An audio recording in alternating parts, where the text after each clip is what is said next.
America ये कह रहा है कि एंटी अमेरिकन पॉलिसी अगर किसी ने अपनाई ब्रिक्स के चक्कर में, तो हम 10% टैरिफ लगाएंगे ये सब। तो ये भी कुछ एक्सपर्ट कहते हैं कि जब वो ब्रिक्स के बारे में बोलते हैं तो ये ध्यान रखिए कि वो ब्रिक्स के सभी देशों के बारे में बात नहीं करते हैं। वो उन देशों पर निशाना लगा रहे हैं जिनके बारे में उन्हें लग रहा है कि ब्रिक्स के नेता हैं, और उनके नज़रिए से चीन नेता है या रूस नेता है, इंडिया नहीं है। तो इंडिया को ये घबराने की ज़रूरत नहीं है। जो ट्रेड डील हो रही है वो ठीक से हो जाएगी। अगर वो ब्रिक्स के बारे में कुछ भी बयान दे रहे हैं तो आप सेफ हैं, ऐसा भी कुछ है? नहीं, इंडिया तो अपने आपको नेता मान नहीं। रहा है। नहीं, इंडिया सेफ नहीं है। मैं बता दूं कि देखिए, अमेरिका का तो अभी रूस के साथ ट्रेड नहीं है, सैंक्शंस हो चुके हैं, ट्रेड नहीं है, बिल्कुल नेग्लिजिबल कुछ होगा तो होगा। तो उसको तो सैंक्शन का कोई डर ही नहीं है, टैरिफ का भी डर नहीं है। चीन कभी भी सैंक्शन को नहीं माना है।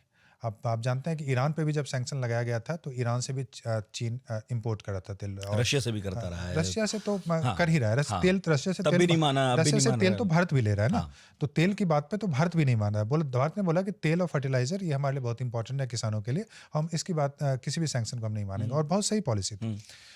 लेकिन जो टैरिफ की बात होती है, धमकी, ये रूस पे लागू नहीं होता है एक्चुअली, लीडर रहने के बावजूद। चीन पे लागू नहीं होता है लीडर रहने के बावजूद, क्योंकि चीन तो रोज बोल रहा है ना, तुम टैरिफ लगाओगे मैं भी टैरिफ हम भी लगाऊंगा। लगाएंगे। ये स्टेटमेंट एक्चुअली भारत पे लागू है। अच्छा, जी। आप बिल्कुल उलट बात मैं कह रहे उलट हैं बात कि बोल रहा हूँ। भारत को ज्यादा सतर्क जी, रहना है। मैं ओके। क्योंकि देखिए, अमेरिका को लगता है कि भारत एक ऐसी व्यवस्था है जो कि हमारे साथ जा सकता है, क्योंकि प्रजातंत्र है, भारत को चीन से खतरा है। जो भारत प्रशांत महासागर का जो क्षेत्र है वहाँ पे हमारे इंटरेस्ट एक साथ मिलते हैं।